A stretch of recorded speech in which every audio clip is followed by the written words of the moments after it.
स्वागत, अभिनंदन दर्शन के सभी शिक्षार्थियों का। आज की इस व्याख्यान श्रृंखला में हमारे अध्ययन का विषय है सांख्य कारिका और उसके अंतर्गत त्रिविध दुख और उनसे निवृत्ति के उपाय।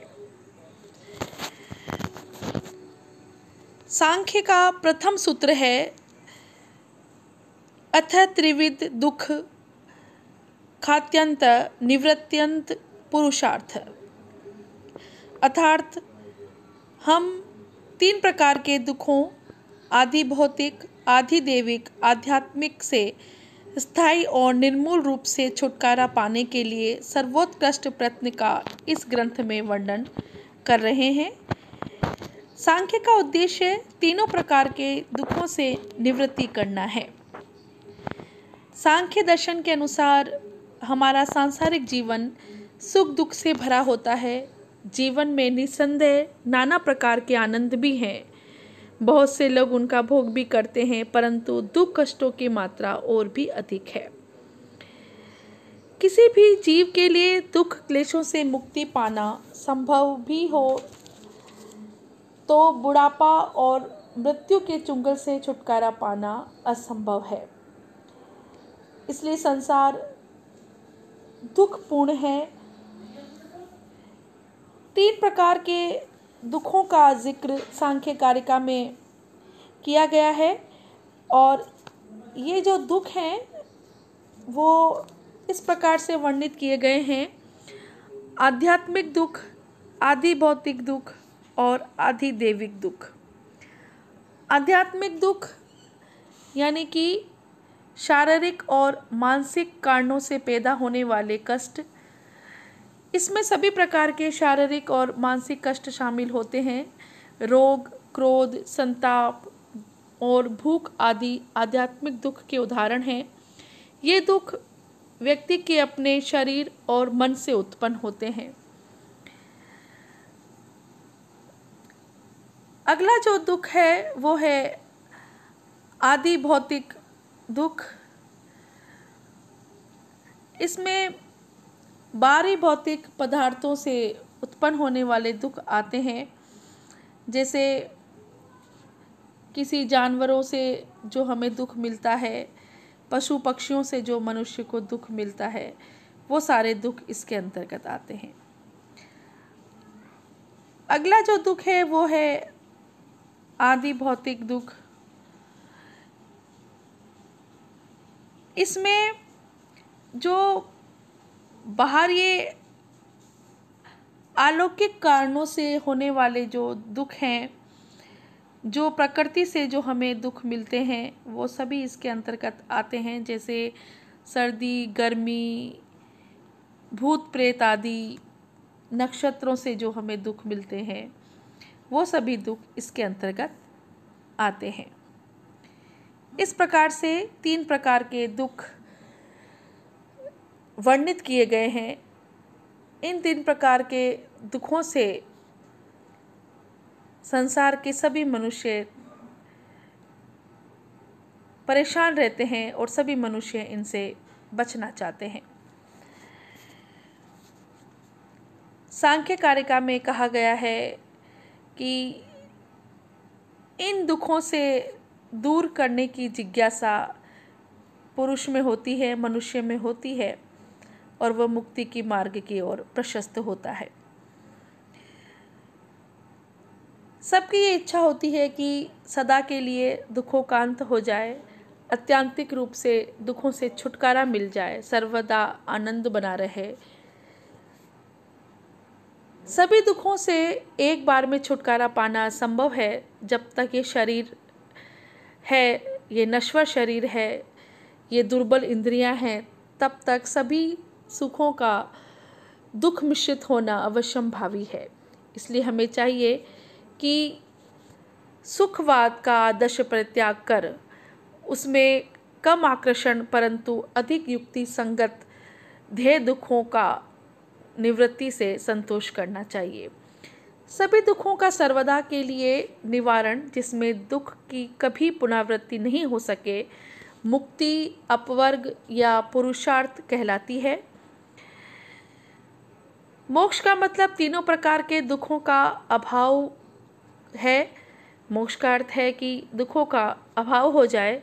इसे ही परम पुरुषार्थ और अपवर्ग कहा गया है। तीनों प्रकार के दुखों का हमेशा के लिए अभाव हो जाना, आध्यात्मिक मुक्ति हो जाना ही पुरुषार्थ है, परम पुरुषार्थ है। इसी को मोक्ष कहा गया है। मुक्ति का मार्ग क्या है, आइए जानते हैं किस तरह से सांख्य कारिका में दुखों से मुक्ति का मार्ग बताया गया है। मानव बुद्धि के द्वारा जितने कला विज्ञानों का विकास हुआ है, उनसे जीवन की जो सुविधाएं प्राप्त होती हैं वे क्षणिक आनंद देने वाली और दुख का कुछ ही काल तक निवारण करने वाली हैं। उनसे समस्त शारीरिक मानसिक कष्टों का हमेशा के लिए अंत नहीं हो जाता। भारतीय दर्शनकार इस उद्देश्य की सिद्धि के लिए सबसे उत्तम उपाय तत्व ज्ञान ढूंढते हैं। हमारे सभी दुख अज्ञान के कारण होते हैं। जीवन के भिन्न भिन्न क्षेत्रों में हम देखते हैं कि अज्ञानी मूर्ख व्यक्ति इसलिए दुख पाता है कि उसे बार बार जीवन और प्रकृति के नियमों से वह अपरिचित रहता है।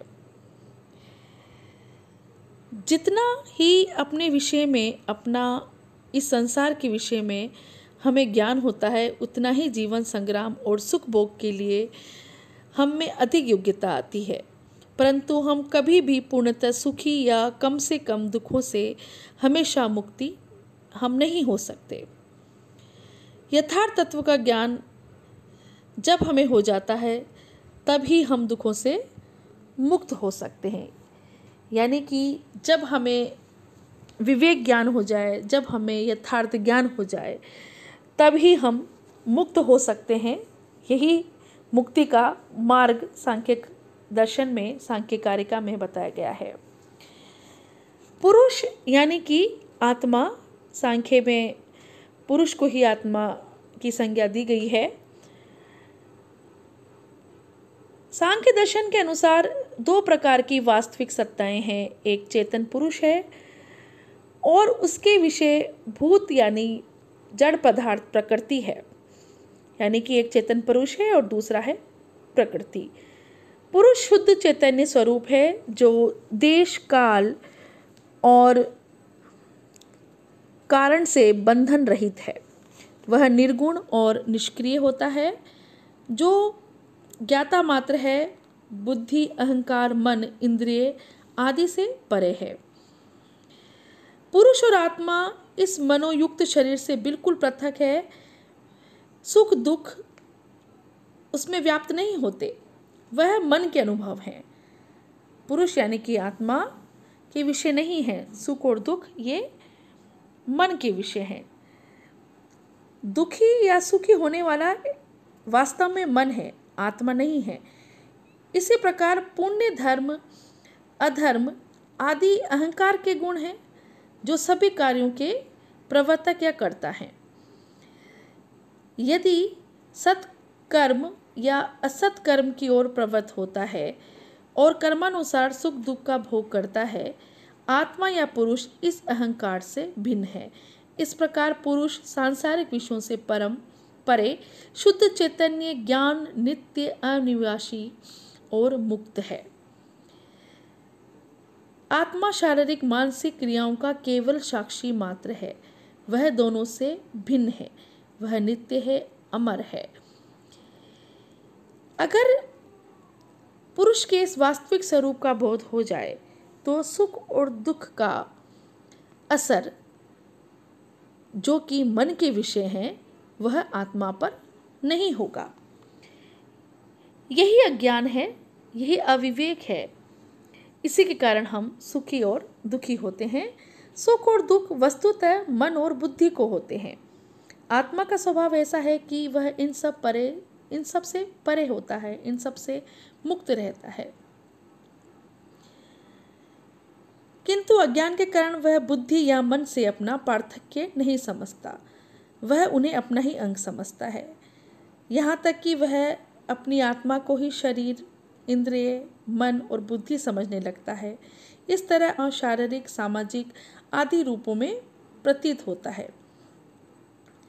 सांख्य के अनुसार ये अनात्म विषय जो आत्मा के चैतन्य से उद्भासित होते हैं और उनमें अपने विकार आरोपित करते हैं। बुद्धि में सुख या दुख का आविर्भाव होने पर आत्मा को ऐसा एहसास होता है कि उसे ही सुख और दुख हो रहा है। इसी तरह जैसे किसी प्रिय के सुखी या दुखी होने पर पिता अपने को ही सुखी या दुखी समझता है। पिता अपने बेटे के सुखी या दुखी होने पर, किसी प्रियजन के सुखी या दुखी होने पर स्वयं को समझता है। उसी तरह से आत्मा भी मन या बुद्धि के सुखी या दुखी होने पर स्वयं को समझने लगती है। यही अविवेक है।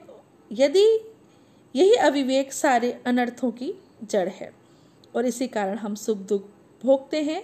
दृष्टा अपने को दृश्य समझ लेता है और यही सब सुख दुख का आधार भी है। विवेक ज्ञान ही है जो इस अज्ञान से हमें दूर करता है और पुरुष के वास्तविक स्वरूप को उजागर करने में हमारी सहायता करता है। आत्मा और अनात्मा विषय के भेद के ज्ञान का अभाव और अविवेक ही समस्त दुखों का मूल कारण है। इस भेद के ज्ञान अर्थात विवेक ज्ञान से ही दुखों की निवृत्ति या मोक्ष संभव है। इस सत्य की साक्षात अनुभूति होनी चाहिए कि आत्मा शरीर, इंद्रिय, मन और बुद्धि से भिन्न है। एक बार जब हम सत्य का साक्षात्कार हो जाता है कि हम में जो आत्मा है वह अनादि है, अमर है, नित्य है, अविनाशी है, चैतन्य है, ज्ञाता स्वरूप है, तब हम सभी क्लेशों से मुक्त हो जाते हैं। ये जो भ्रम है कि शरीर या मन ही मैं हूँ, इसे दूर करने के लिए सत्य का साक्षात अनुभव होना जरूरी है। मैं अपने को विशिष्ट मनोयुक्त करने के लिए सत्य का साक्षात अनुभव करता हूँ, इसमें मुझे कोई संदेह नहीं है। यह प्रत्यक्ष सिद्ध जान पड़ता है। इस तरह से मैं यह देह नहीं हूँ, यह ज्ञान उतना ही प्रत्यक्ष और निस्संदेह होना चाहिए। आत्मज्ञान प्राप्त करने के लिए बहुत बड़ी साधना की आवश्यकता है। इसके लिए इस सत्य का निरंतर मनन निधिध्यासन करना चाहिए कि आत्मा शरीर, मन, इंद्रिय, बुद्धि से परे है, वह मन, इंद्रिय, बुद्धि नहीं है। मुक्ति क्या है, मुक्ति का स्वरूप क्या है, ये हम जानते हैं, ये जानने की कोशिश करते हैं। जब आत्मा को मोक्ष की प्राप्ति होती है तब उसमें कोई विकार नहीं आता, न उसमें किसी प्रकार नवीन गुण या धर्म का आविर्भाव होता है।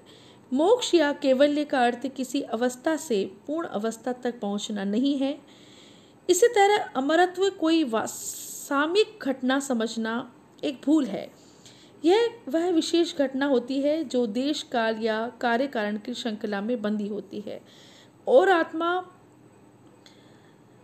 न मुक्त ही कही जा सकती है, न नित्य ही। मुक्ति या मोक्ष का अर्थ है इस तत्व का साक्षात्कार की आत्मा देश काल से परे, शरीर मन से भिन्न, स्वभावतः मुक्त, नित्य और अमर है। जब ऐसी अनुभूति होती है तब आत्मा का शरीर या मन के विकारों से प्रभावित होना बंद हो जाता है। तब केवल उसका साक्षी रूप ही रहता है। दो प्रकार की मुक्ति का यहाँ पर जिक्र किया गया है। एक है जीवन मुक्ति और दूसरी है विदेह मुक्ति। जिस प्रकार से एक नर्तकी दर्शकों को अपना नृत्य दिखाकर उन्हें संतुष्ट कर अपने नृत्य से विरत होती है, उसी तरह प्रकृति अपने भिन्न भिन्न रूप पुरुष को दिखाकर सृष्टि कार्य से विरत होती है। प्रत्येक पुरुष के लिए इसी जीवन में अपने स्वरूप का यथार्थ ज्ञान और उनके द्वारा मुक्ति पाना संभव है। ऐसी मुक्ति को जीवन मुक्ति कहते हैं, यानी कि जीवन रहते हुए, शरीर रहते हुए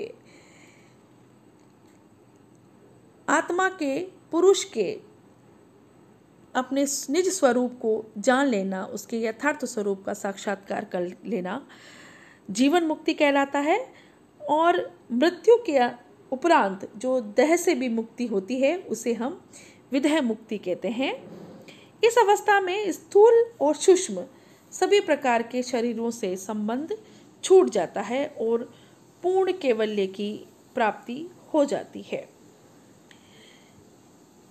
इस तरह से 3 प्रकार के दुखों और उनसे मुक्ति और मुक्ति के स्वरूप का अध्ययन हमने इस व्याख्यान श्रृंखला के इस कड़ी में किया।